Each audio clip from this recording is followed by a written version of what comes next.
हिंदी अर्थ के साथ श्रीमद् भगवद गीता महात्म्य। ओम परमेश्वराय नमः। गीता शास्त्रमिदं पुण्यं यः पठेत पर्यतः पुमान् विष्णोः पदमवाप्नोति भयशोकविवर्जितः। गीताध्ययनशीलस्य प्राणायामपरस्य च नैव सन्ति हि पापानि पूर्वजन्मकृतानि च। मलनिर्मोचनं पुंसां जलस्नानं दिने दिने सकृद्गीताम्भसि स्नानं संसारमलनाशनं। गीता सुगीता कर्तव्या किमन्यैः शास्त्रविस्तरैः या स्वयं पद्मनाभस्य मुखपद्मद्विनिः श्रिता। भारतामृतसर्वस्वं विष्णोर्वक्त्रद्विनिः श्रितं। गीता गङ्गोदकं पीत्वा पुनर्जन्म न विद्यते। सर्वोपनिषदो गावो दोग्धा गोपालनन्दन। पार्थो वत्स सुधीर्भोक्ता दुग्धं गीतामृतं महत्।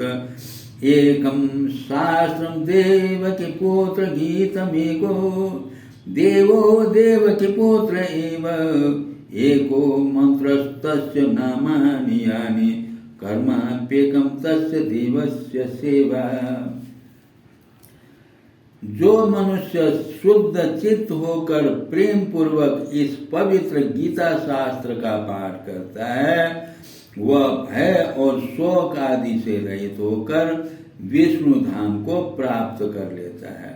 जो मनुष्य सदा गीता का पाठ करने वाला है तथा प्राणायाम में तत्पर रहता है उसके इस जन्म और पूर्व जन्म में किए हुए समस्त पाप निसंदेह नष्ट हो जाते हैं। जल में प्रतिदिन किया हुआ स्नान मनुष्यों के केवल शारीरिक मल का नाश करते हैं, परंतु गीता ज्ञान रूप जल में एक बार भी किया हुआ स्नान संसार मल को नष्ट कर देने वाला होता है। जो साक्षात कमल नाभ भगवान विष्णु के मुख कमल से प्रकट हुई है उस गीता का ही भली भांति गान करना चाहिए, अर्थ सहित स्वाध्याय करना चाहिए। अन्य शास्त्रों के विस्तार से क्या प्रयोजन है। जो महाभारत का अमृतोपम सार है तथा जो भगवान श्री कृष्ण के मुख से प्रकट हुआ है उस गीता रूप गंगा जल को पी लेने पर पुनः इस संसार में जन्म नहीं लेना पड़ता है।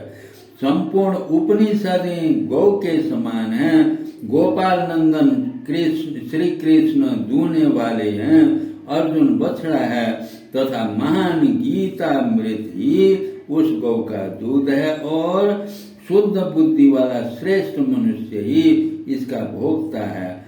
देवकी नंदन भगवान श्री कृष्ण का कहा हुआ गीता शास्त्र ही एकमात्र उत्तम शास्त्र है। भगवान देवकी नंदन ही एकमात्र भगवान महान देवता हैं। उनके नाम ही एकमात्र मंत्र है और उन भगवान की सेवा ही एकमात्र कर्तव्य कर्म है। ओम परमेश्वराय नमः। सर्वे भवन्तु सुखिनः।